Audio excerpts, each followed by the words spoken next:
రేపటి రోజు అనగా డిసెంబర్ 21వ తేదీన 5 సంవత్సరాలలోపు పిల్లలకు తల్లిదండ్రులు తప్పనిసరిగా అందుబాటులో ఉన్న వైద్య సిబ్బంది చేత పోలియో చుక్కలు వేయించాలని ప్రభుత్వ వైద్యులు డాక్టర్ చంద్రశేఖర్, డాక్టర్ వేణుగోపాల్ రెడ్డి కోరారు.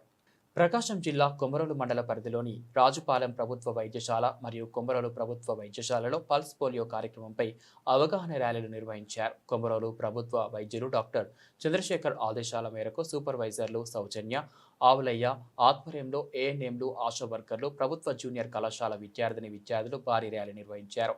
కొమరోలు ప్రభుత్వ వైద్యశాల నుంచి రాష్ట్ర ప్రధాన రహదారి మీదుగా గిద్దలూరు బస్సులు ఆగు వరకు ర్యాలీని నిర్వహించారు. ప్రతి ఒక్కరూ పిల్లలకు పోలియో చుక్కలు వేయించాలని నినాదాలు చేస్తూ అవగాహన కల్పిస్తూ ర్యాలీ చేశారు. అలాగే రాజుపాలెం గ్రామంలోనూ డాక్టర్ వేణుగోపాల్ రెడ్డి ఆదేశాల మేరకు ఏఎన్ఎంలు, ఆశా వర్కర్లు భారీ ర్యాలీ నిర్వహించారు. ఈ సందర్భంగా ప్రభుత్వ వైద్యులు డాక్టర్ వేణుగోపాల్ రెడ్డి, డాక్టర్ చంద్రశేఖర్ పత్రికా ప్రకటన చేస్తూ డిసెంబర్ 21 అనగా రేపు ఆదివారం నాడు ఉదయం 7 గంటల నుంచి రాజుపాలెం మరియు కొమరోలు ప్రభుత్వ వైద్యశాలల ఆధ్వర్యంలో మండలంలోని అన్ని ప్రాంతాల్లో ఉన్న 0 నుంచి 5 సంవత్సరాల లోపల పిల్లలకు పోలియో చుక్కలు వేస్తారని, పిల్లలకి 5 సంవత్సరాల లోపు ఉన్న తల్లిదండ్రులందరూ కూడా వారి పిల్లలను సమీప పోలియో చుక్కల కేంద్రానికి తీసుకొని వచ్చి పోలియో చుక్కలు వేయించాలని, బస్సులు ఆగే చోట కూడా పోలియో చుక్కలు వేస్తారని, దాదాపు అందరూ తల్లిదండ్రులు రేపే పోలియో చుక్కలు వేయించాలని, ఒకవేళ ఎవరైనా అందుబాటులో లేకుంటే 22వ తేదీ, 23వ తేదీ ఏఎన్ఎంలు వర్కర్లు వారి నల్ల వద్దకు వచ్చి వేస్తారని తెలిపారు. ఈ కార్యక్రమంలో సూపర్వైజర్లు, ఏఎన్ఎంలు,